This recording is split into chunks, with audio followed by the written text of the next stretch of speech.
What is up, everybody? Welcome back to my channel. This is Tony, aka One Lead Code One Day. If you're new here, this channel does one lead code per day, following the pattern of topics or series. That is, I am going to be solving with you together on a lead code problem I have never attempted before. You heard that right. There's no prescripted answer, and we're going to solve it right here. So we're on the same page. But you don't need to worry because I got you covered and I promise that I will submit at least an average performance code at the end of each day. Here's a little bit about myself.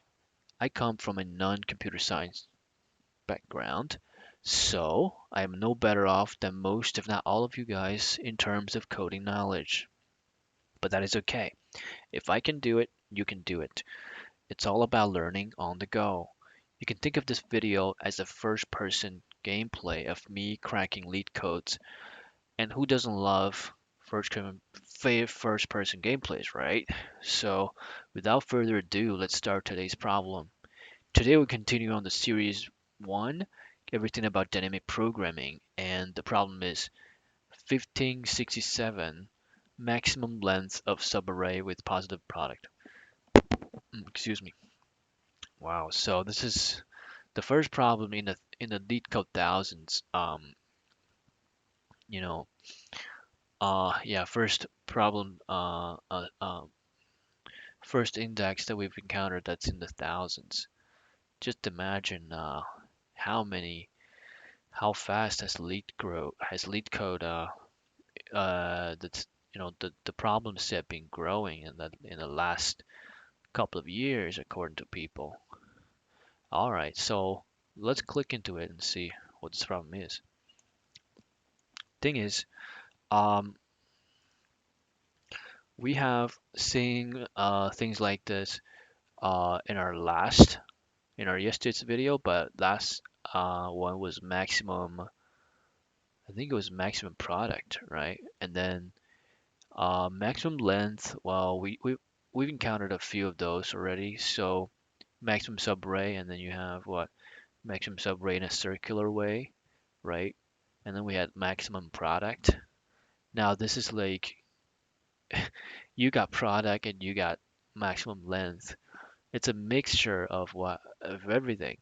Um, and then you have positive product. So it's a little bit of a mix of everything. So I'm guessing it's gonna require similar problem solving skills, but maybe the problem is more specific. All right, let's read it. It's a medium problem. Given an array of integers, nums, find the maximum length of a subarray where the product of all its elements is positive. Okay, maximum length of a subarray where the product of all its elements is positive. A subarray of an array is a consecutive sequence of zeros or more values taken out of that array. So you're very specific here about what a subarray should be called a subarray. First, it needs to be consecutive, and the value has to be at least zero, all of them. So return the maximum length of the subarray with positive product. Okay, so you just need to find the length, okay? That's actually better than finding the product or something like that because you don't need to I guess you don't need to explicitly calculate that. So maybe we can exploit this, requirement. You just need the length and you don't need to actually give the subarray, right? Give the calculation of subarray. But you just need to find the beginning and the ending point of of the set subarray. And you don't need to calculate anything in between. Okay, now let's see some examples here. 1 minus 2 minus 3, 4. So let me guess. Maximum length, subarray, and everything needs to be positive, so it must be this 4 here. Yeah, it's 4. Because, wait, okay, wait, come on. You just said Zero or more values. Oh, I apologize. I read that, sentence in the wrong order.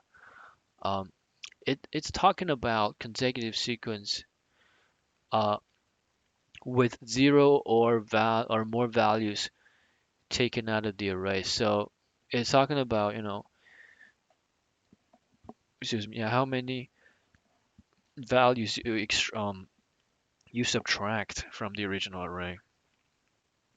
So it doesn't matter if the subarray contains negative values or not. It doesn't matter. Yeah, so be careful about your English, guys. Your English understanding matters. But it's good that we have these examples to, to try to check our understanding. So here, the product matters. If you multiply all these things, you're gonna get what? Say 24. So that's the largest array, subarray. So you're gonna count 1, 2, 3, 4, and then you get 4, output 4. Yep. For this one here, well, if it's a zero, you just definitely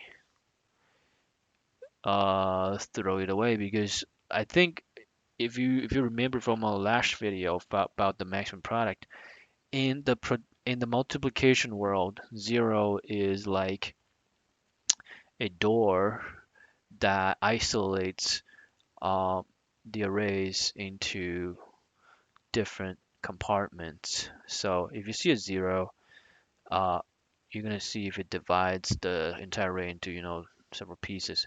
In this case, it's on the very end of it, on the left side of it. So we just need to look at the rest of it. And the rest of it, it has three negatives, one positive. That means we're gonna either take two positive, two negatives, or we're gonna have to just take the one positive here, because now the sign also matters. You want even numbers of negative signs in your subarray. Uh, and if you start from one and going right, then of course you can only get one minus two minus three, and what you got is 6. That's the maximum you can get. But if you start from the right and see, you just include these two negative numbers, you're gonna get 3 times 4, 12, right? So the length of that should be what? Should be 2. It should be 2, right? Uh, oh, wow. Again, this is again one of my misunderstanding. I thought it was gonna be this because this is gonna give you actually the most positive product. But the answer is saying the longest subarray with positive product is this 1 minus 2 minus 8. So it doesn't even care about what is the product. As long as it's positive, it's good enough. It's like as long as you pass, the positive product threshold, you're good. Then the actual goal or objective is to find the longest that includes, the most numbers of elements in it. Okay. So then we don't really care about these values, right? Like, I mean, who cares if they're like two or threes or fours? Because in the end, the product doesn't matter. So you can just, simplify this to be, 0, 1, minus 1, right? Minus 1, minus 1. And you'll still get the same result because again, the absolute values in these doesn't matter. Only the absolute value matters. So yeah, that's one simplification we can go. And then we have what? Notice that we cannot include 0. Yeah, we know. Okay, next one, the last one. Minus 1, 2, minus 3, 0, 1. So let's just apply our just recent observation there. We're just gonna change it to minus 1, minus 1, minus 1, 0, 1. So we're just looking at the signs here. Only the signs matter. The value, they didn't even matter. Now, because they're negative values and there's a 0, now immediately the 0 is gonna cut this entire array into two parts. And of course you're gonna take these. No, you can't take three negative values. you can take only like two negative values, and that's going to give you an output of 2. Right, right. And then we have some constraints. All right, so I think we have a good start. Maybe we already have an answer, because I think I just discovered a very powerful um, very powerful, excuse me, very powerful observation that is going to help us solve the problem. Now, what is the understanding, or the so observation, or intuition? Intuition. Intuition is this. Let's call it intuition one, maybe, because maybe we need more than one of it. Intuition one is any array can be reduced to an array containing minus one, zero, and ones values, because the you know the absolute value of the subarray product does not matter. Only the sign matters of the product matters, right? So this is like the this is like the understanding, or like the revelation we have. So we're gonna do this. We're gonna immediately transform this into something like this. Wait, hold on. Minus one, minus one, minus one, zero, one. Or when we are working with them, we just use like sign calculations instead of integer addition, or we don't use those kind of integer addition and subtraction, or even like multiplication. We work with signs, right? And another thing is what? Intuition. So this is like what we already know from previous problem. Zero works like a door that isolates the array into sections or compartments, right? And negative one, or negative values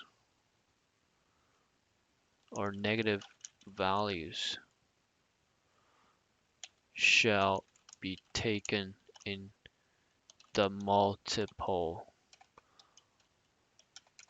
of 2, right? And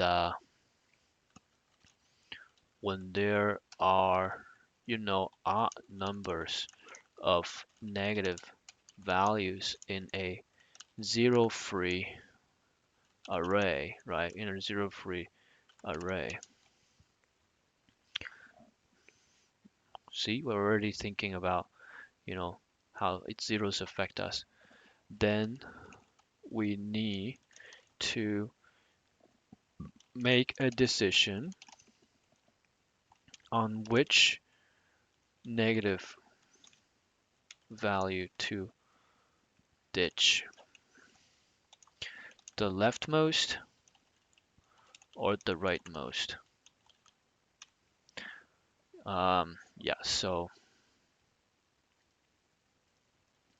I think these two intuition can carry us a long way. And let me just demonstrate with what we have here, right? Uh, yeah. So let's see. What can we do? Wow, what's going on?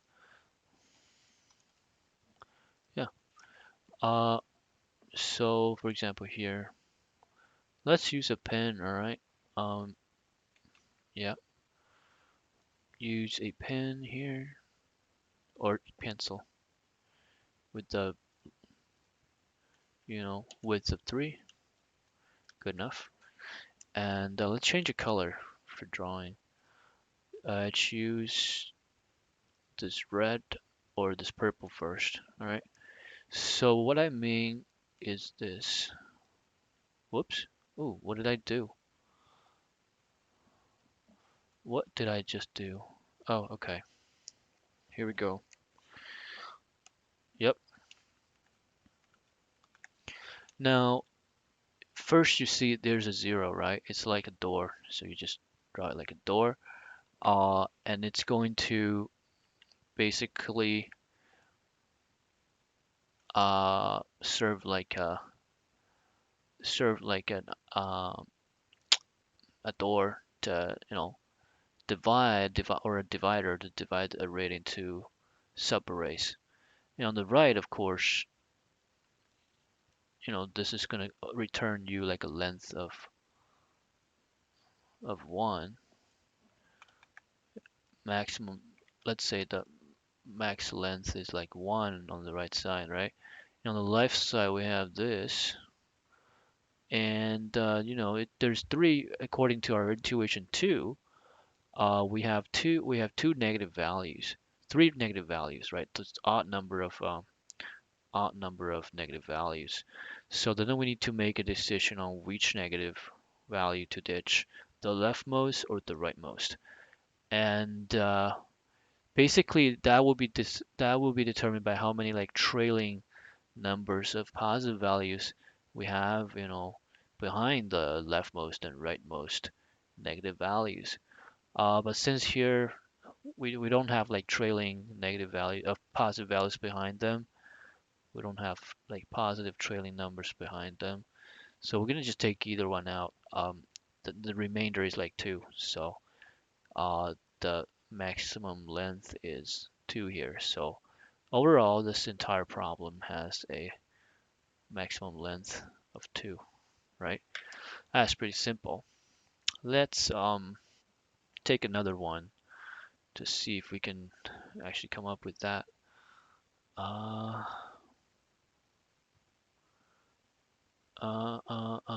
let's see. Right, this one, for example. Let's just apply the same logic, right? So we first cut the 10 out, and it's on the leftmost side, so we don't worry about it anymore. So for this subarray here, we take a look at the total number of negative values. We see that there's 3 of them. So we're definitely going to need to remove one of them, the leftmost or the rightmost. Now, the leftmost is more valuable because there's like a trailing 1 here. So we're going to definitely keep this, and we're going to ditch this one here. Therefore, the length is 3. So we're going to return the maximum length is 3 here, right? Let's see. Yep, 3. So basically, that is our intuition, and I think we're ready for some tests. Now, let's bring the title into a new notebook, right? And then right down, we're going to rename this as leet 1567. And then we're going to also paste the problem description there. This time the problem description is really important because I actually misunderstood it twice. So we do need to include, a little bit more examples.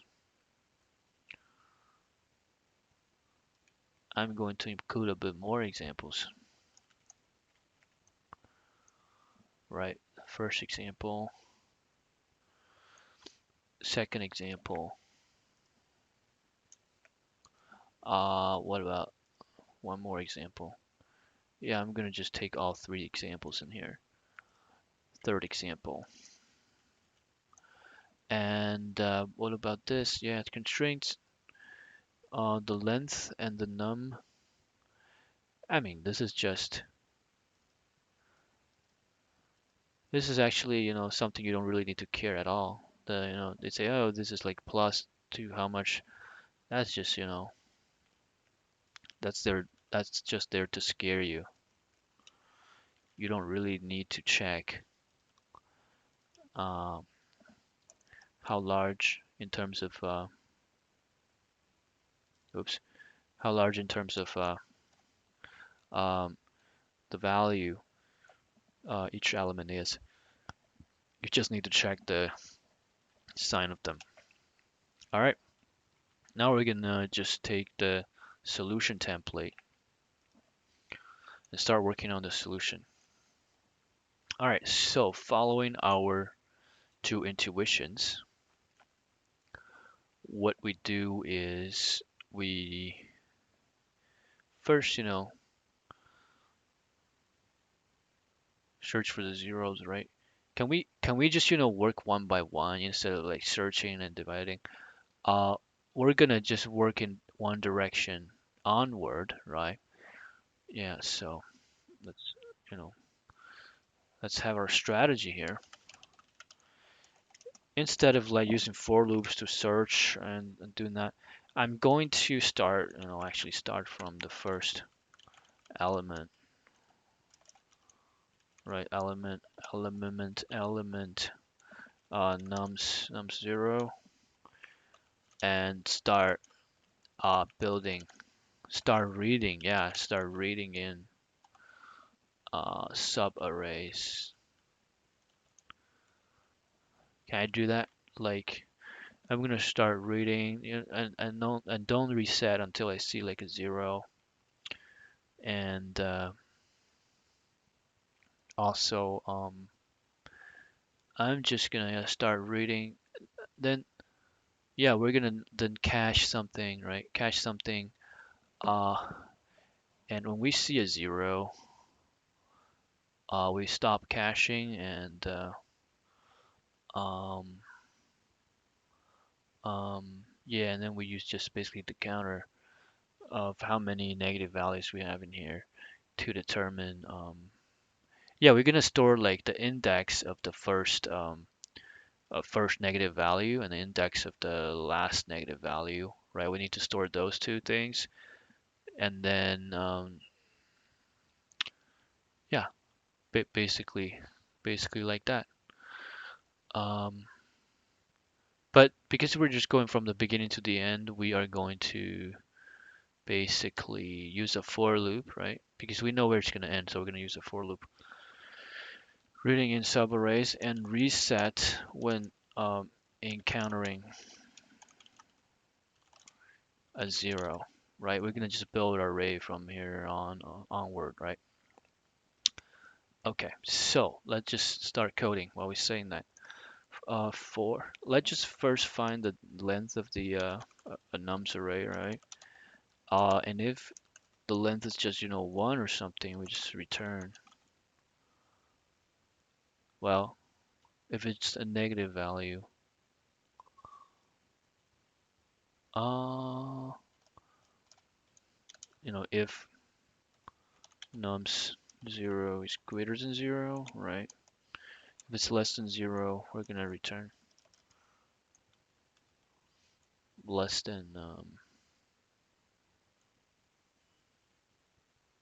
or equal to 0. We're gonna return 0, else return 1, right? And then we're gonna do the for loop for k in range uh, of n, right? So that's all the elements in the nums array. First, let's just set some uh, k neg k neg k neg 1, right? K neg 1 meaning the first negative index, the index of the first negative value in this subarray. Let's make it uh, let's make it, because we don't know that, right? Yeah, because we don't really know. We're gonna initiate it later. Um, so what are we gonna keep? We're gonna keep a yeah, we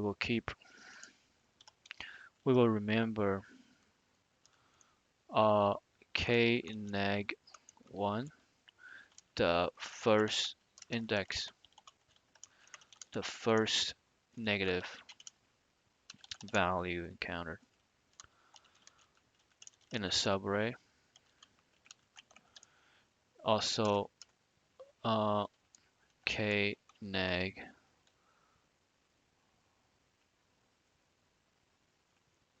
current, k neg 2, the uh index of the latest negative value encountered in a subarray.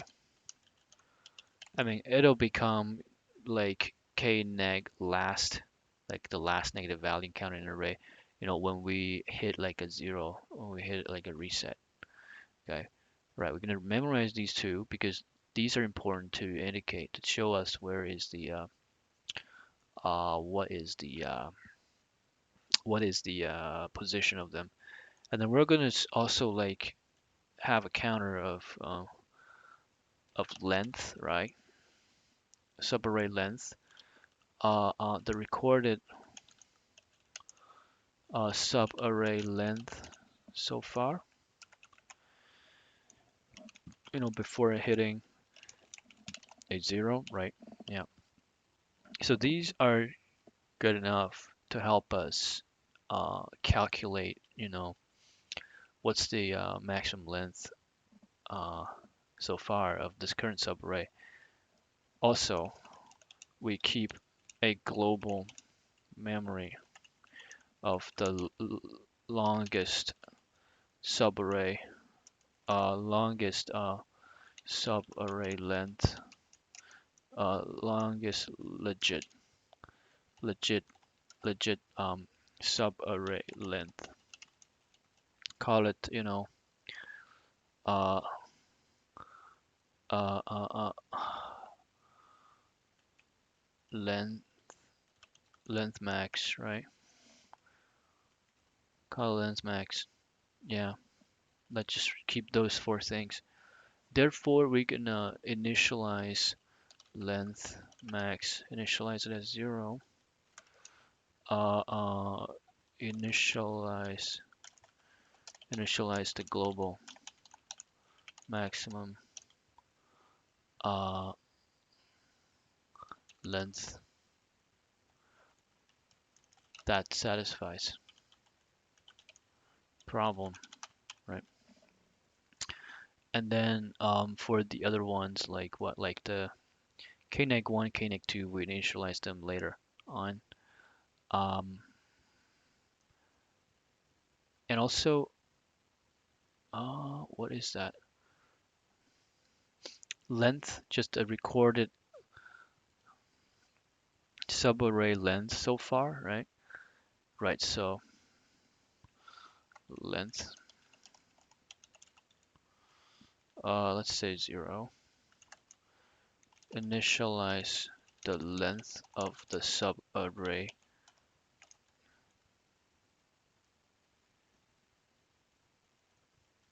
we currently on, we're currently on. Length of the subarray discovered.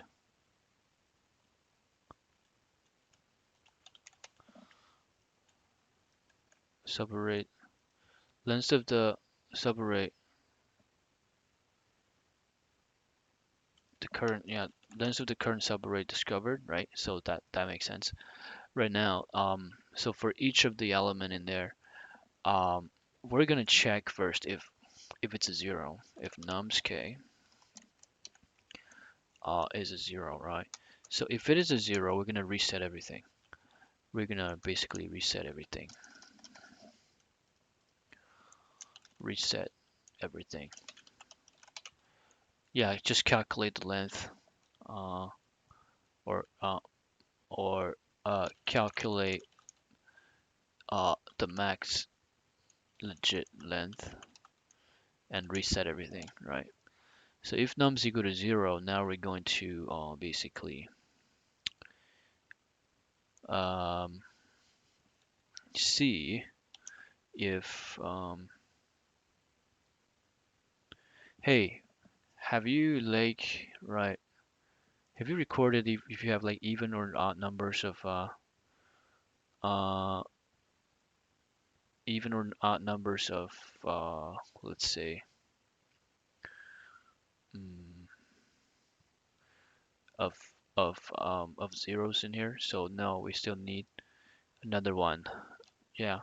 So we need to we need a variable uh num0 or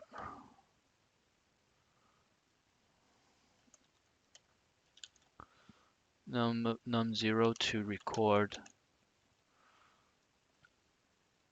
Oh no, not num negative. Yeah, num neg to record the number of negatives discovered so far on the current subarray, right? Actually, we just need to know if it's like even or odd, but um even odd.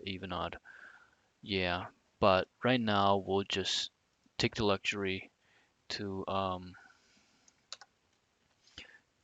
just say nums num neg. We're just gonna say it's 0.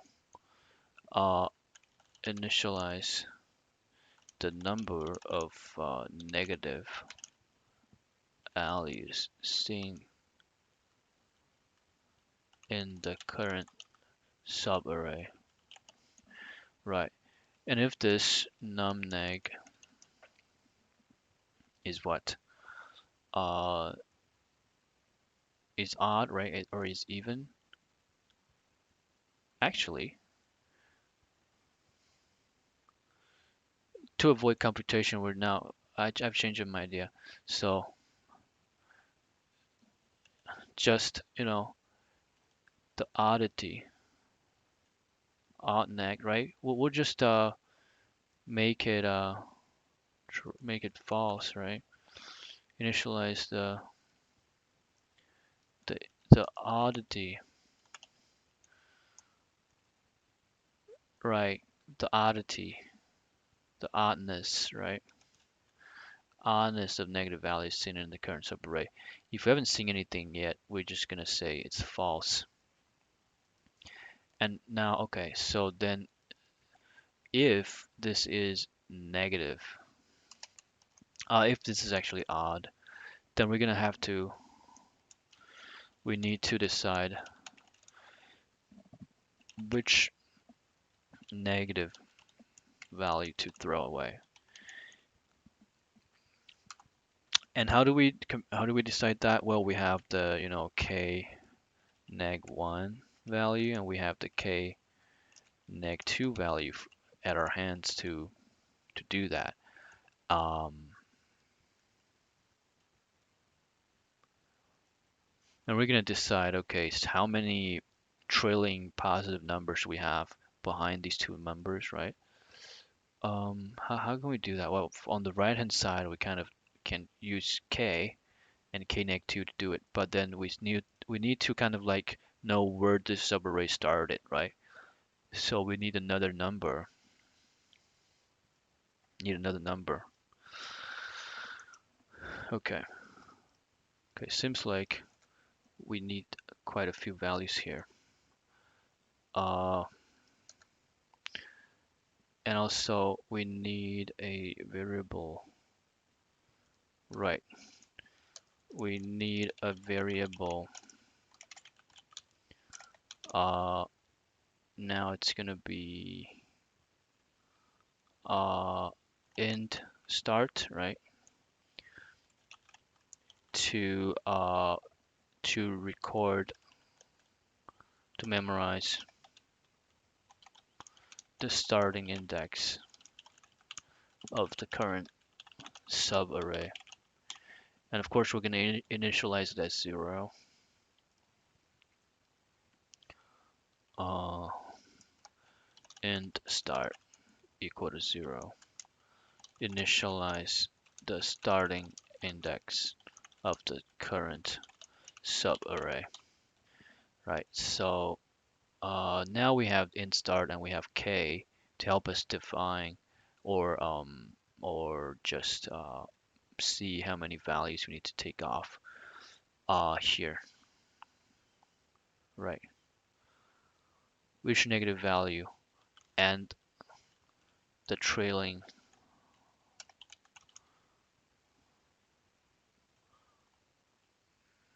positives to throw. Yeah, right. Let's just turn off the debugger so we can see everything. Right, and maybe let's make the font larger so that you and I both can read better. I'm gonna make it a little bit larger here. Right, now this works better, right? Um, okay, so we're gonna compare how many positive, you know, the number of trailing positives on left and on right. So n pos left, right? This is gonna be equal to the index of k neg 1 minus the int start, right? N pos right.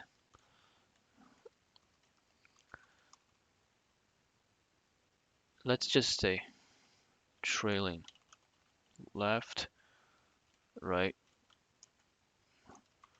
trailing. We can afford to have, the variable name to be longer, but just to be maybe able to make them more precise. Now this is going to be k minus k neg 2. This is how you use them, right? And you're just going to compare them now. Right, so we're going to say if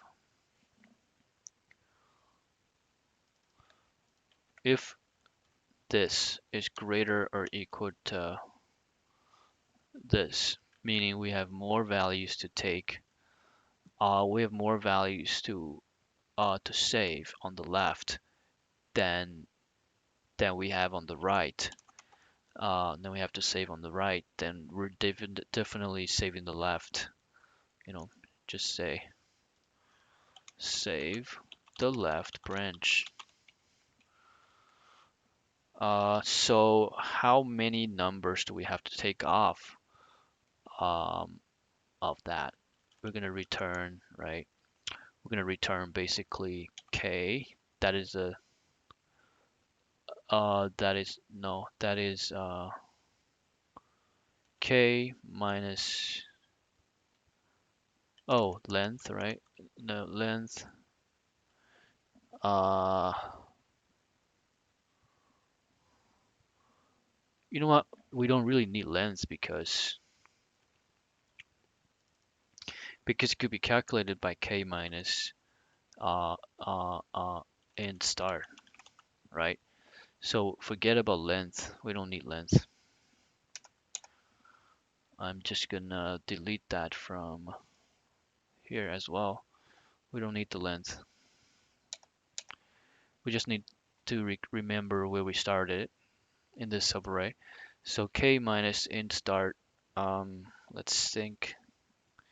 So if I started from 3 and now I'm at 5, that means the length here is uh, is 6. Oh no, yeah, length is 3. But you know what? Since we only do things, start to count things when it's at 0, right? Then definitely this is going to be k minus 1, right? Yeah, k minus 1. That's the index of the last element in the subarray. right? So we're going to return k minus 1 minus int start. That's like the full length of it, right? The full length of the subarray without verifying if it's uh, if the product inside is positive. Then we're gonna have to shed some length off of this because now the left trailing positives are more worth saving than the right trailing positives. We're basically gonna remove um, the right trailing positives, and then we're gonna remove what else are we gonna remove? Are we gonna remove the last negative value as well? Yeah, remove the negative value as well. Else, if it's the other way around, then we're gonna save the left, and we're gonna save the right branch and take out the left branch, right? Save the right branch, right? Okay, that is if we have an odd number of negatives. Else, this is when, even number of negatives in current branch in current subarray. So always good. We just take them all, right? So we're gonna just return the total length of this subarray, which is k minus 1 minus int start. Yeah.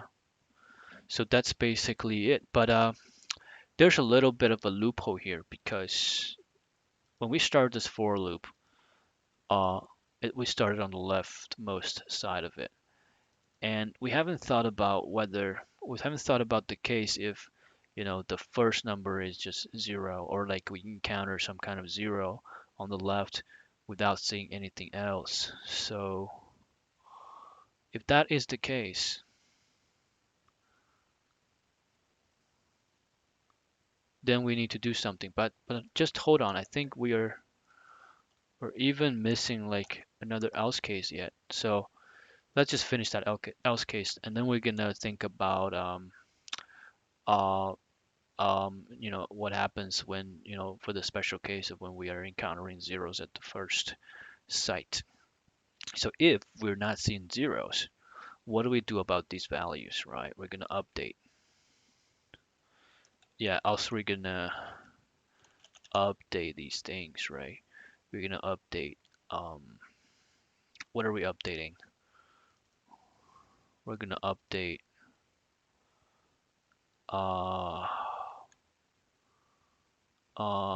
update odd neg rate. That's something we want to update. What else do we need to update? Uh, Also, we might want to update kneg1 and kneg2. Oh, by the way, I forgot to update length max here. Right. So instead of return, we don't return, okay? We don't return. We just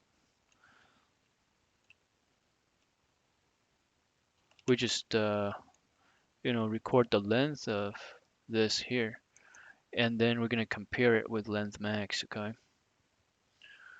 Length, right, length max equals to the max between itself and length, right?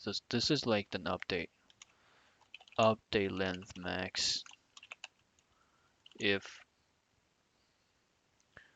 uh if length is larger, right? So instead of return, we just again say this is length, and then update length max. Oh, if that's the same thing, then you don't need to put it in the if else condition. You just need to put it after the if else. All right. Right. So we update the length max if the current length is larger, and else if we're not at a 0 or like the divider or like the door. We just need to keep updating of ourselves of what we have been seeing in the current subarray. And that involves updating odd neg. So if uh, the current number of k, if it's less than 0, that's when we update odd neg and we flip it, right? How do we, is there like a quick Python flip true false? Yeah. Do we have a Boolean flip?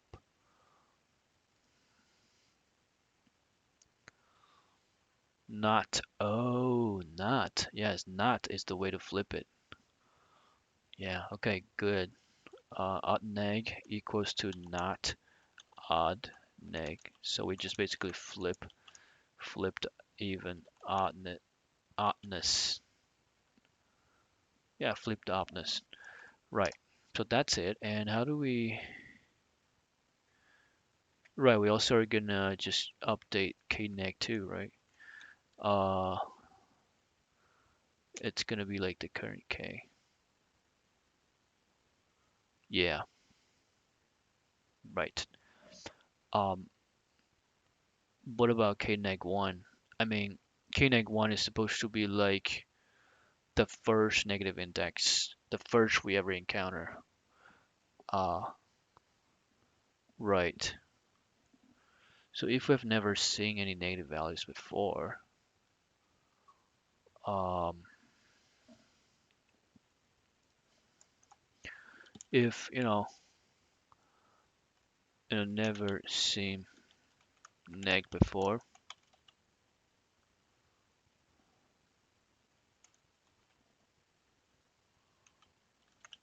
if this is true, we're gonna say k neg 1 equals to k, right? That's like record the first uh, negative since this array. Um, yeah, well,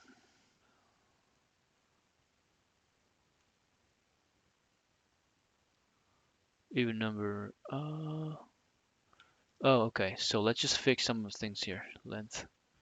Yeah. Um, so how do we define if we've never seen negative before? So I'm going to actually initialize it here. And this thing is going to be changed once or reset once um, when we see like a 0. So we're going to reset values, reset memories about the current array, subarray, right? And that includes never seen neg before. You're basically gonna forget if you ever seen any negative values, right? And then in start, we're gonna reset this as what? K plus 1, right? Yeah. And what else are we gonna reset? Uh, uh, neg. We're gonna initialize this as false. What else? K neg 1. How do we reset this? Um, we're gonna reset this as none, right? K neg 2 equals to none. But here's the thing. If you set it to none, then this line will have a problem. These two lines will have a problem seeing what it is, right?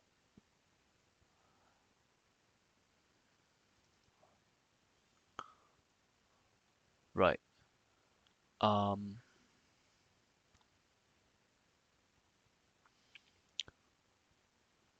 okay. So we do need to differentiate a case with when we have, negative values inside them at all, right? Yes. So we need to deal with none cases here. Okay, so yeah, so this whole thing here, it's based on whether we have negative values. So if k neg 1 is none,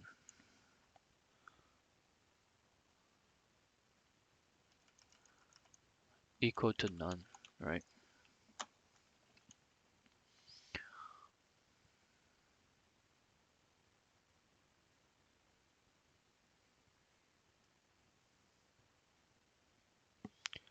Right. Then we're gonna do this, and then compare to max, and then update length max, things like that. Yep, I think it's like that. Else, right? We're gonna do an else. Else, that means okay, we don't have any. We have negative values in this uh, uh, current subarray. Then else is like we don't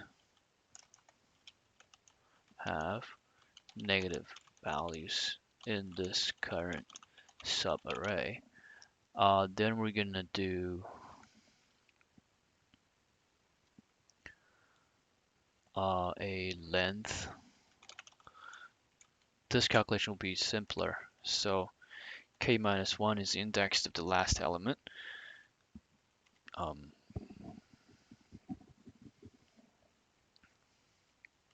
and k minus 1 minus in start. Hold on a second. Let's see. If the in start is like 3 and k is 5, that means okay, we have a length of 3.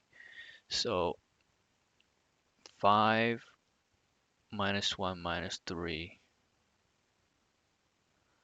Wow, that is gonna be 5 minus 1 minus 3. That's gonna be 1, so it's wrong. So actually the length, it should be k. Um, what's the length of that? It should be k minus it should be k minus in start and then plus 1, right? Right, because that's gonna be 5 minus 3 plus 1. Right, right. So I think I made a mistake in here. In these calculations, I should say k minus in star plus 1. That's what you should have as a baseline for the length of the array. So like this. Yeah, yeah.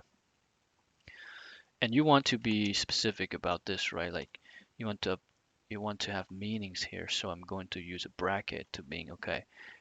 Here we're subtracting the trailing positive values, and we're also subtracting that one negative value that we need to throw away. So yeah, this now looks much neater and it makes sense here. And here, the same thing here, number of trailing lefts, it could be um, k neg 1 minus in start. Right, this is correct because we're actually excluding the negative value in this uh, counting of positive values here. So there we go. There we go. There we go. So this is correct.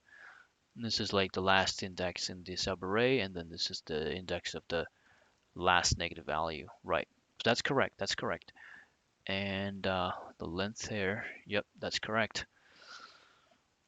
Let's just, put a bracket here to just just to, signify that this is a whole package, and we know what we're doing. Right. And So when we have an odd uh, number of negative values in the current array, this is what we do. We need to compare and decide which side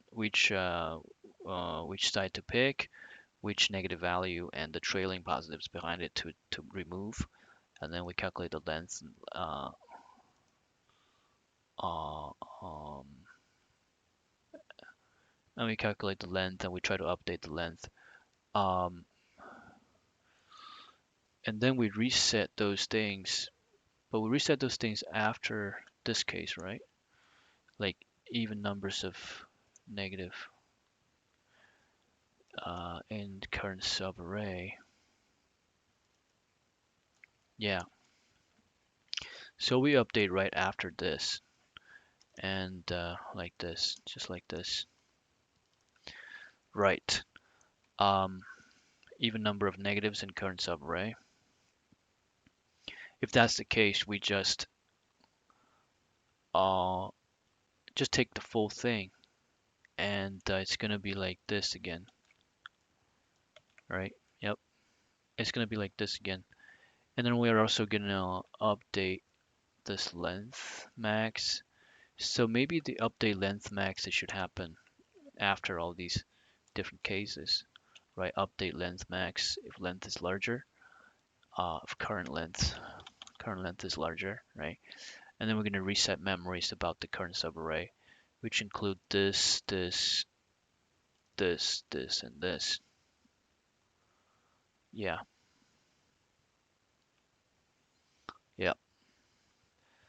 And then if we're not really adding zero here, we're gonna see what do we do about what do we do about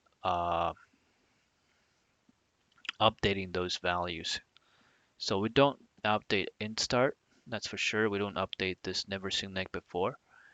We are going to update odd neg if we are seeing a negative value in here, and we're gonna basically flip the oddness, and then we're also gonna update k neg one, k neg two whenever we see a not number, sorry, a negative number. And depending on whether we've never seen negatives before in this current subarray, we're gonna update k negative one or not. And then we're definitely gonna update k neg two because this means the current index of the current negative value. Right, we're gonna record that. What else do we need to record? Let's take a look at our note here. We have k neg one, k neg two, num neg. Actually, we didn't need that because we decided to uh, odd neg to record the oddness of negative values found so far on the subnet array, right? So yeah, if it's true or false, right? The oddness. Int start, we're doing that. Global memory, length max, we're doing that. So we are okay. We're taking care of all the values here.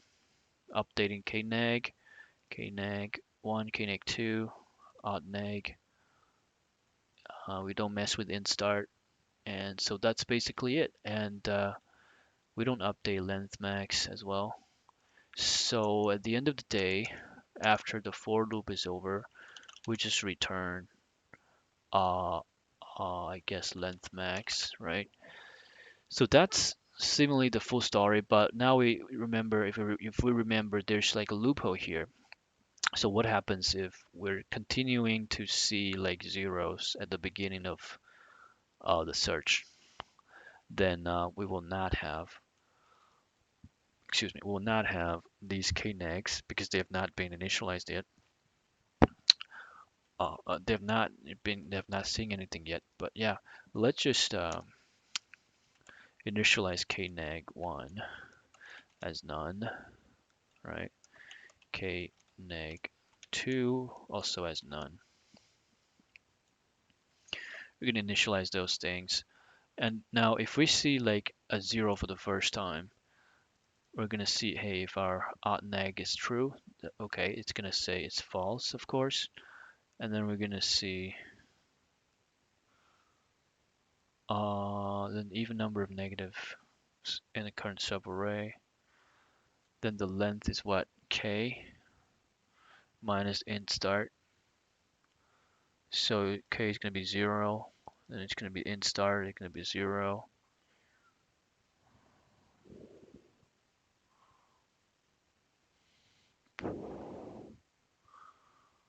What? Well, actually, it's actually gonna now give you a result of 1 for this length here.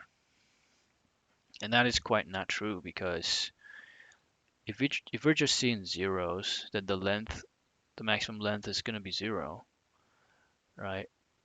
Um, int start, let's say int start, because we could be seeing zeros at the very beginning, right?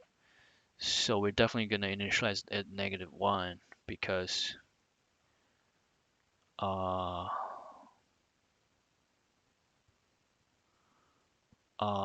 wait.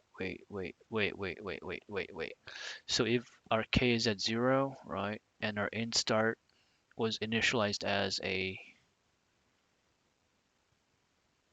uh a 0,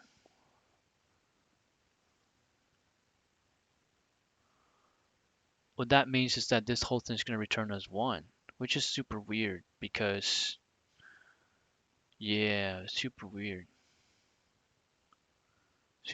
actually. The reason is uh the reason is actually this k here, if it's a 0, then we need to count the length of the subarray up to k minus 1, right? Up to k minus 1. So yeah, so it's up to k minus 1. So what we should do, for example, let's say, k is at 2 here, and that's the first index that we're seeing at 0. Then we have accumulated a length of uh, 2 so far. Uh, because the first index is going to be 0, the second index is going to be 1, and then we see a 0. So the length should be 0. So we should be returning a 0 somehow here. Returning length should be 2, so we should be returning a 2 here. So our k is 2, right? And then our int start is 0. And we then definitely should not be adding that one there. No. Okay, so the baseline has no +1 here. Sorry about that. And yeah, it should be like this. And so now let's go back to again checking what happens if we're seeing zeros and zeros at the beginning. If the first one is 0, so k equal to 0, and we're seeing 0, and then we're going into this if condition, and we're gonna check odd neg, and it's false, so we immediately jump to this, and it says a even number of negatives in current subarray, and that's true because we have not seen any negative values. And then the length is gonna be k minus int start, and our int start is initialized at 0, and our k is at 0, so the length is 0. Okay. So what if the second value then is also 0? Now k equals to 1 and the value is still 0, and odd neg, this thing is still false, right? So we move here. Length is going to be k, now which is now 1, and start, which is updated as 1, right? Reset it as 1, it's going to be still 0. Right, so that makes sense. All right, so I think overall this is good to go for a first try. So let's do that. Let's build some test cases.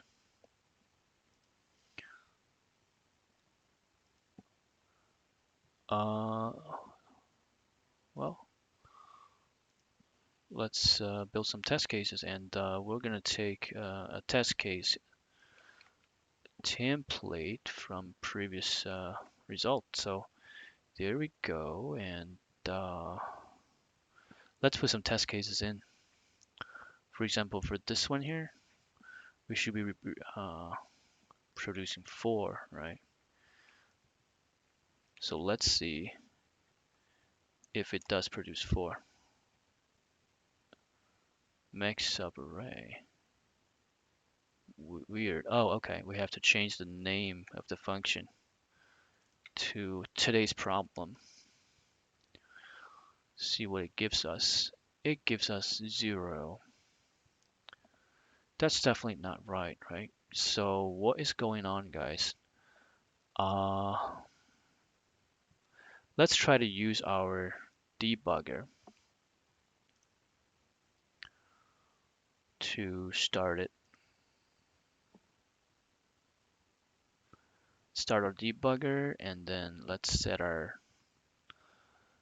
um, breakpoint here, and let's start debugging into it. Well, looks like we need to uh, reset our kernel, restart our kernel, and stop all, and reset our outputs. And once we restart our kernel, we need to again start our debugger. I'm thinking about switching to a different IDE because starting debuggers is so slow in Jupyter Lab for some reason. I don't know if it's just me, but I'm gonna set a breakpoint right before the for loop here and start debugging. Now we are here and our n is 4, the total length makes sense, and we've just initialized these things as none type, and then max 0, true, nums list, nag is false. So let's just step forward, see what happens.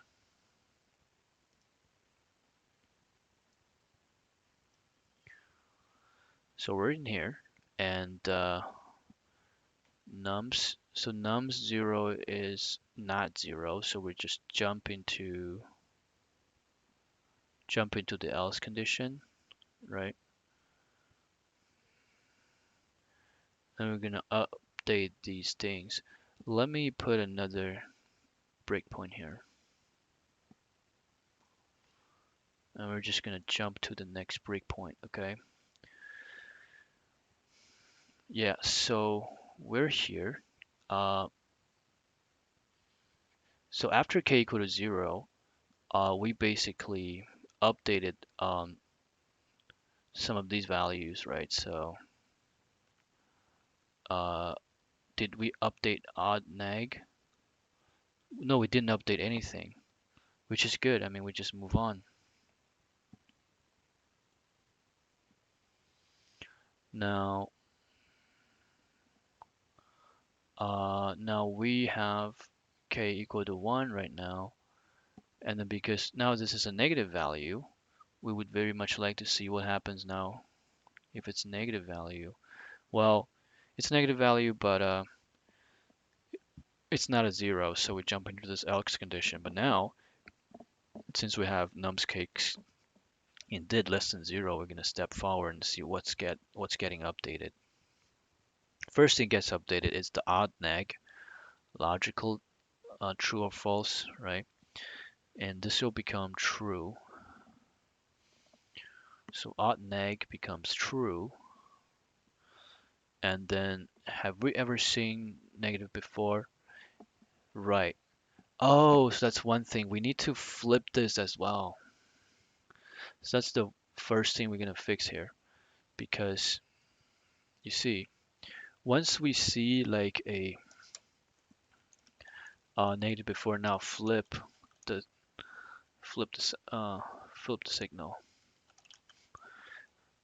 We need to make this false. Flip the signal. Yeah, we need to do that. We definitely need to do that. And let's see what happens then.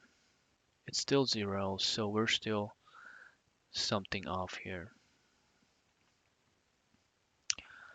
Let's then put this breakpoint back in there. right? Try to again debug this.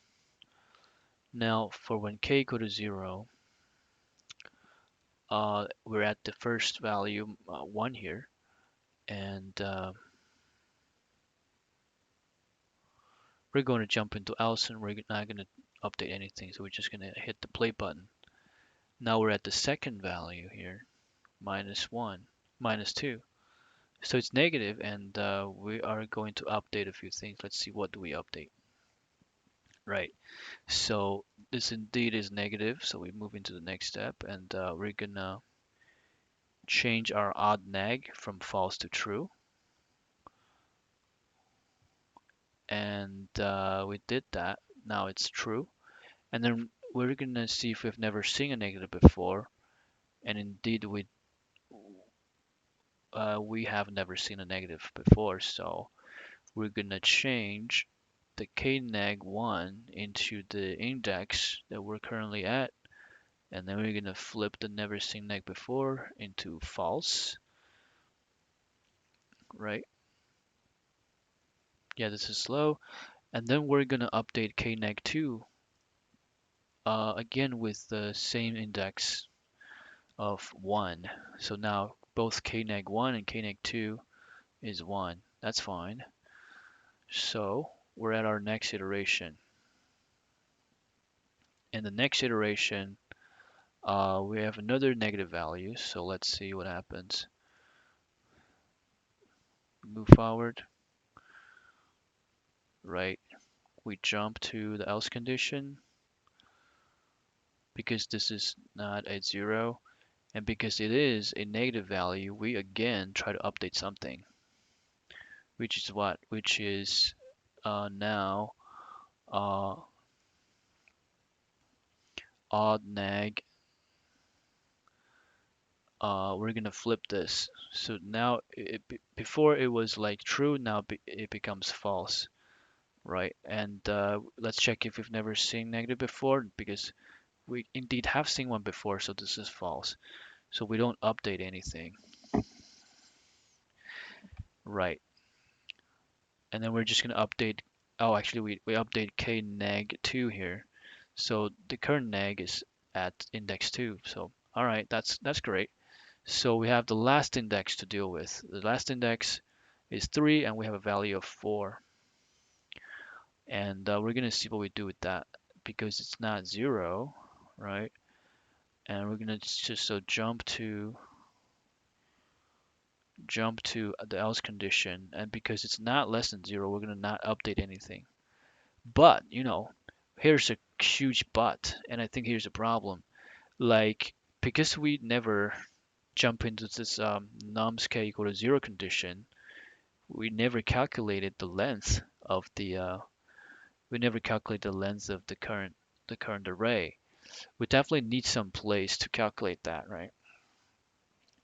So if we've never encountered a 0 in our life of the original array searching, then after the for loop, right? After the for loop, that's where we're gonna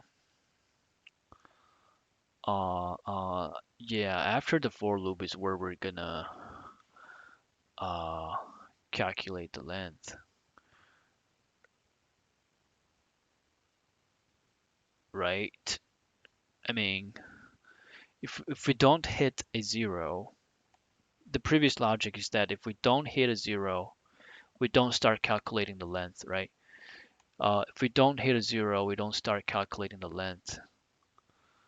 But what if like there's no more zeros ahead till the end of the original array? Then our we're gonna calculate our um, length once, you know, at the last index of the if we actually reached the last index of the array, right? So we're gonna just write that there. Uh, so this is like a special case, right? Special treatment. So if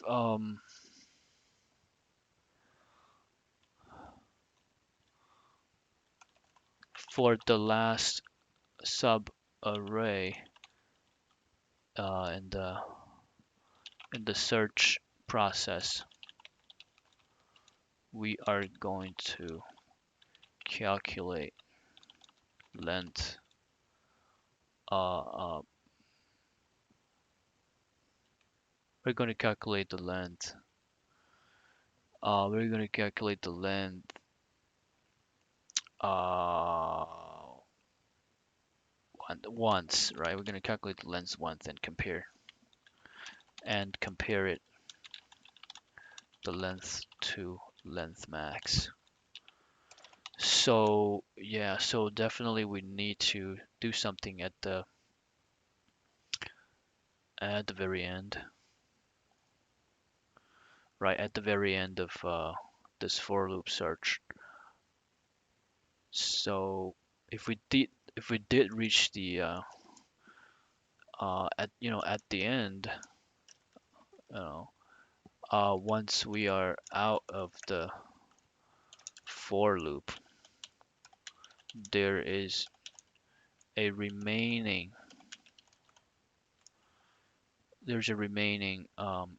task. Calculate the length of the last subarray. And here's what we do. So uh yeah, but what if like the last element in the original array was actually 0?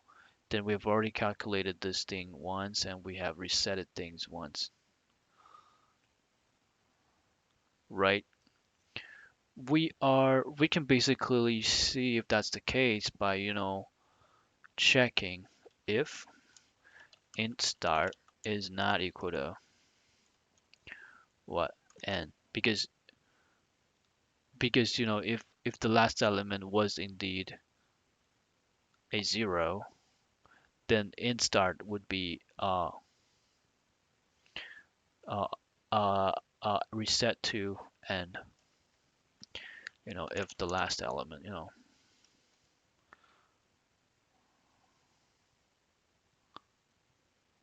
isn't it like, well, don't you think it's easier if we just say nums m minus 1 equal to not equal to 0, right? Yeah, so then you need to finish the job of like trigger the trigger this check trigger this checking condition, right? You need to basically trigger this checking condition, but I do not want to copy this lengthy thing all the way here once more. Um, right. So how about let's just add a condition here. If equal to 0 or nums no, or k equal to n minus 1, if it is at the last element, right? We're going to calculate it once anyway. Um, right. So yeah, that's more elegant. That's more elegant. Right, right. That's definitely more elegant than what I thought. So if n k have reached the last element, well, wait, just wait. If k has reached the last element, then we definitely still want to take into account, the last element uh instead of instead of instead of trying to just stop prematurely, right? We don't want to stop prematurely. So maybe maybe instead of using range n, let's do range n all the way down to range 0 n, actually n minus 2 n plus 1, right? We virtually make it one element more than the length of the nums array, because we will set, special set add a virtual 0 at the end of nums list just to trigger the length calculation process once more at the end of the array. Yeah, that's what I intend to do. So we're gonna come up with this virtual k, right? Yeah. So the k equals to n is to force a virtual uh, uh, nums k equal to 0 scenario to force the calculation of length at the end. Right, that's what we're gonna do. It's not it's not the most elegant thing to do, but yeah, that's how we do it. Anyway, let's see what happens with this. Right, now it says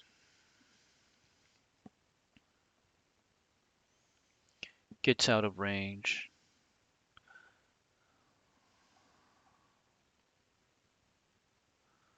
Why is it? Oh, shite. So we should actually put this in front so that this check will never happen. Um, so as long as k equal to n satisfies this, we will never go to nums k condition, okay? Okay, we're getting a 4, that's good. That's our first passed test case. Let's throw more inside. Next is this one, and the answer is 3, okay? So my confidence level of this code, I guess 60%. Right, there you go. Expecting 3, we're getting 4. Let's see what happened with this test case, okay? Because what we're supposed to do is to reset at the first 0 here, and then move on to, to accumulate knowledge about this array.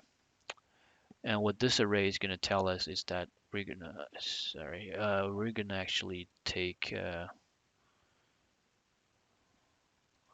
so this array, it has how many? Yeah, we're expecting, the k neg 1 to be 1, k neg 2 to be 0, 1, 2, 3, to be 3 there, right? At the end of the day, so we want to basically put us something.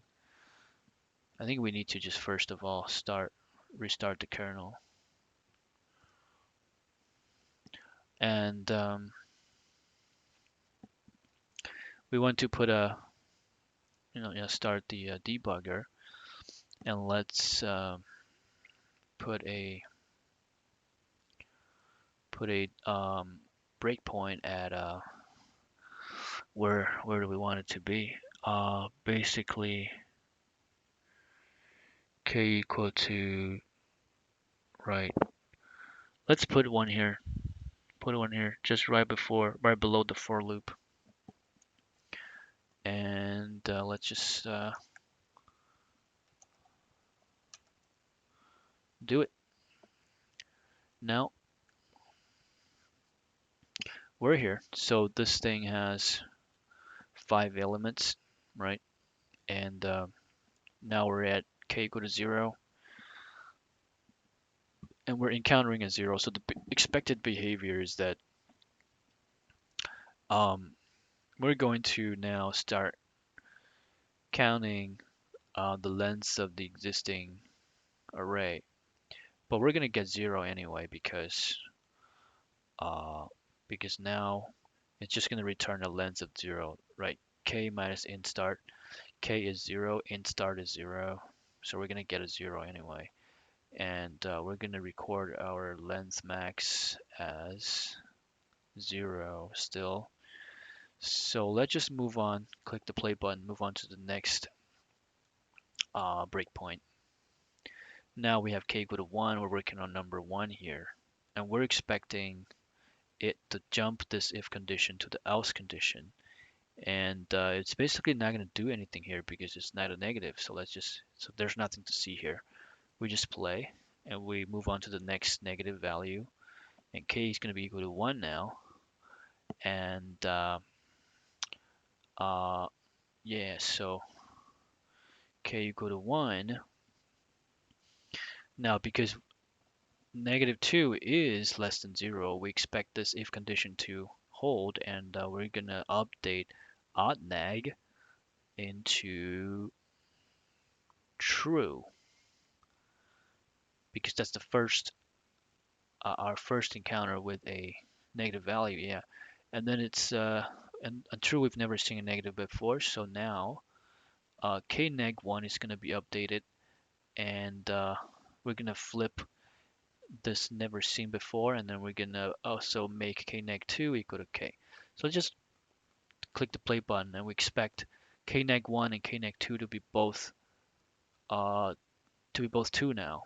Yeah, and the never seen thing to be false, right? And then the odd neg thing is going to be true because that's the first negative that we are seeing. And then let's just step forward. The next is like k equal to 3, and now its value is -3, so we're going to definitely be updating something again. Now we're going to flip the odd neg variable to false because now this is the second time we're seeing a negative value in this current subarray. Now this is going to be false, and then because it's not true that we've never seen negative before, so we're going to skip that. But we're going to update k neg 2 into uh, 3 here. So let's just click the play button to skip all the steps. Now we should be seeing, now we're at k equal to uh, 4, the last element, right? And then our k neg 1 should be -2, right? The first time we saw like a negative value is at index 2. And the last time we saw a negative value is when we were at, minus index 3. And now k is equal to 4, and it's not reached, the virtual 0 yet. So k is not equal to n, and it's not 0. So we're gonna just jump into, the else condition here. We're probably gonna do another update, right? So I'm expecting at the end of this, k neg 1 is what it is, and k neg 2 is going to be 4 now, and then we're going to flip odd neg into true, right? That's what we're going to see in the next, after this iteration finishes. And yeah, so yeah, 2, 4, and this odd neg is true, right? And now here's where the fun starts. Now we're at k equal to 5, n equal to 5, so we're just going to count the length because we're at the end of our list now. So now we step, then we're getting into this if loop, if condition. We're asking ourselves if odd neg is true, and it is indeed true. So let's see what we do. We get into that, and then we are being asked if, let's see, what's the next? If k neg 1 equal to none, it's not because, oh, it's actually the other way around that this should be. It should be k neg 1 not equal to none, right? Because that's when we start this calculation. Okay, I got it. I got where we need to do, where we need to uh, fix this thing here.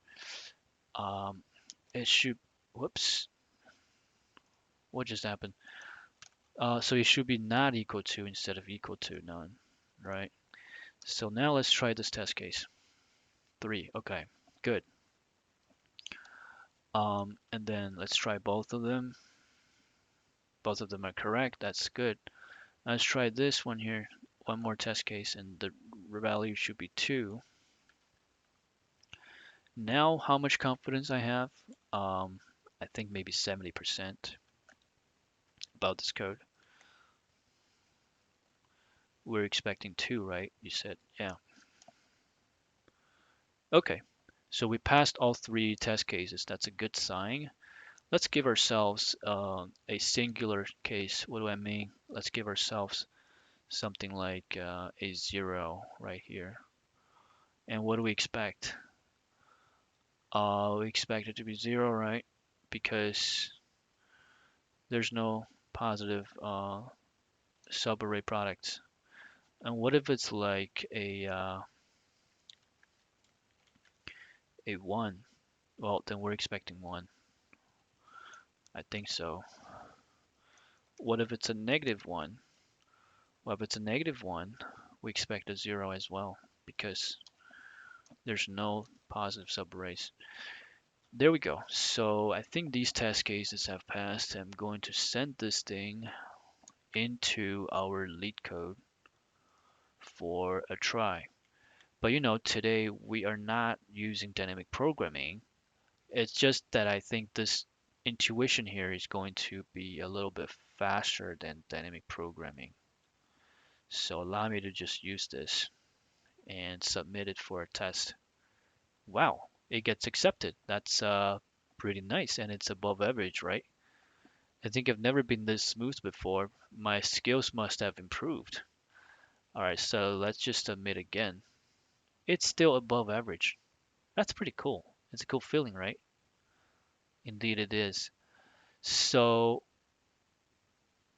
wow, there's no solution for this question. Well, why is that? But I don't know. I was hoping to see some solutions. And let's look into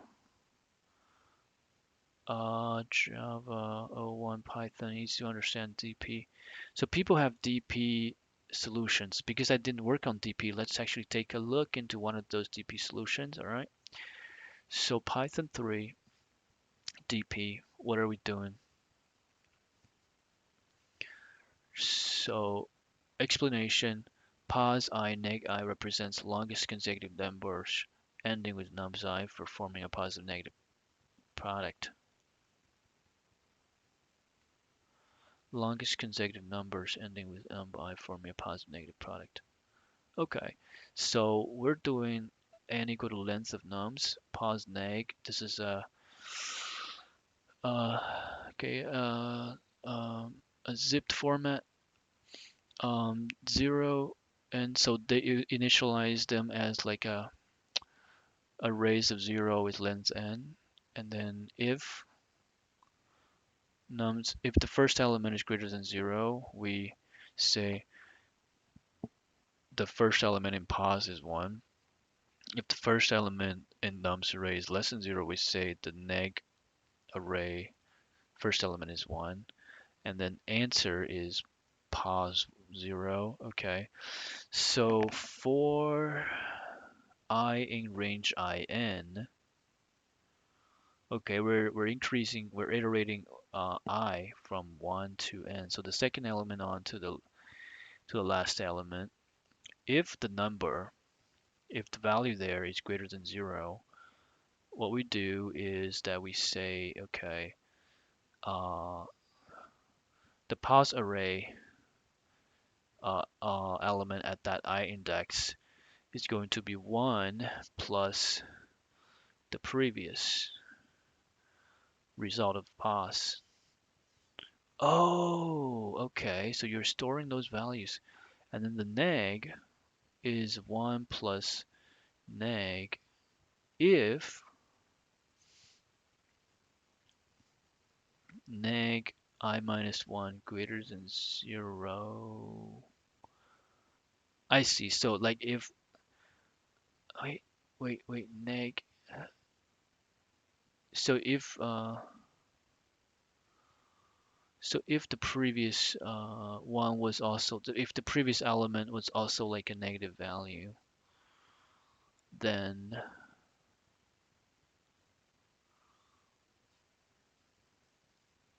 this becomes that plus that else 0. So what does this mean? This is actually quite interesting. You keep like dual arrays, right? You keep dual arrays. And then you say, I'm going to update both of them based on, if this current number is greater or less than 0. Uh, but then you update them in a different fashion. In the end, after the for loop, you're going to have two arrays. One is pos, one is neg. Uh, and then at the end of each array, you're going to just find the maximum between the existing answer and pos I. So it's like two rotating arrays. And what I'm not quite understanding is what this is doing. Like if the current number is a positive number, of course I understand this line. This is when, um, if it's positive, then we say now at least the length of this is 1. Then we're going to accumulate whatever we have accumulated in the positive array. And then somehow we are going to still accumulate the negative array and grow the negative array if the previous one meant something, right? If the previous one was like non-zero. Yeah, okay, now I understand. Because else condition is if the previous neg uh, value, the previous value at, if neg I minus 1 is equal to 0, that means there's no accumulation. There was no accumulation uh, in the previous value. So that's when you encounter like a 0 or something. So you're going to skip updating. You're going to skip update. So you're going to have like a breakpoint in your thing, and then both pos and neg becomes 0. Right. So what if nums I equal to 0? Then you stop updating uh, pos at that pos or neg at that index.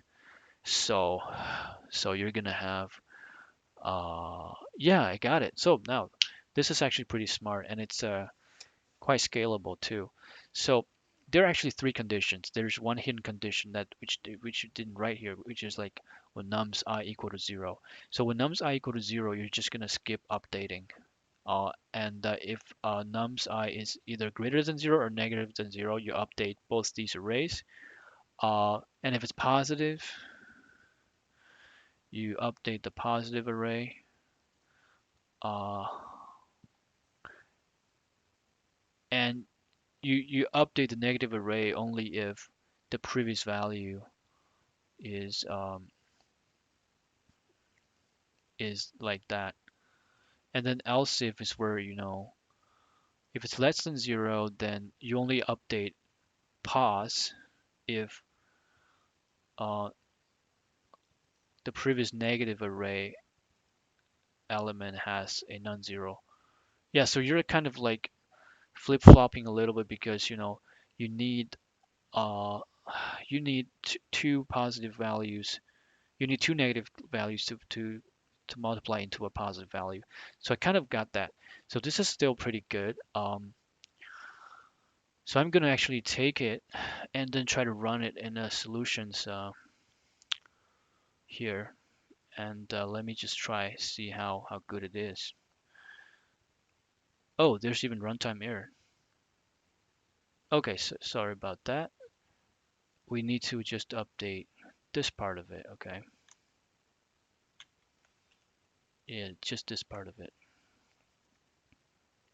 Runtime error as well. Oh, it's a Python 3 solution. So let's go back to this except on the Python 3 version. So I see it's a Python 3 solution. No wonder. So submit. It's accepted, but it's not, ideal because our solution, if you remember, our solution here, this one, it's got a time complexity of O(n) because we have a for loop, but space complexity is O(1) because we're only keeping these memories like they're trivial. They don't scale with the number. So yeah, you know, our own intuition, um, and it's got a time complexity of O of n and a space complexity of a pleasant O of 1. And this is it. I mean, what more can you ask other than that it's not a dynamic programming solution? So yeah, I mean, it's good. Um, but we have seen people using these elegant dynamic programming solutions as well. So definitely, I will take some time offline to digest what this is and then try to learn from it. But we're just happy to have for ourselves, a our own organic solution here. Let me just copy it one last time in the right place and just submit it. Okay, so yeah, it's definitely above average. Um, and we have a good time and space complexity. So just to wrap up today's video as a summary, we looked at this maximum length of subarray with positive product problem. Um, and then we immediately found some good intuition in it. One of them is that um, any array can be reduced to an array containing minus 1, 0, or 1 values because in the problem description, we are not asked to actually produce the final product um, of the max product. We just want to maximize the length of a positive product array. So uh, the absolute values don't matter. It's just the sign that matters. And the second intuition is that just as before with the multiplication problems, zero works like a door that isolates the array into sections or compartments, and minus one or negative values shall be taken in the multiples of 2 in order to produce a positive value. And when there are like odd numbers of negative values in a zero-free array, then we need to decide whether to take the to ditch the leftmost negative value and the trailing positive values behind it, or we ditch the rightmost negative value and the trailing positive values behind it. So those are the intuitions that we are relying on to build our strategy, which is to actually start from the first element and then start building our subarray until we see a zero. Then once we see a zero, we reset all the memories about our previous subarray, and we're going to start again at the next index. And then we use the for loop to basically walk through the entire array, and then we keep a global memory of the largest, the best length of the a legit array subarray to the problem, and then we just return that. And then there's a special treatment here that is important in this approach. We add the last element actually because if it's not a zero, then maybe we have not triggered the calculation yet. So we need to add a virtual zero at the end of the array when we walk to the end of the array if we want to use the same length calculation logic that we did that we used upon seeing a zero. So zero is almost like the trigger for a calculation. And if we don't have a zero at the end, we need to virtually create a zero. Not necessarily putting a zero in the actual nums array, but just create the if condition as if we're seeing like a zero at the end of it. So that's one small trick that we added to the mix in the end. So I think with this submission, we're pretty satisfied. We're smarter, I mean, more efficient than most algorithms out there in our first try, and I'm pretty proud of that. So with that said, I'm gonna wrap up today's video. Thank you all for staying along with me. Happy weekend if you're enjoying your weekend right now. And see you in the next video. Peace.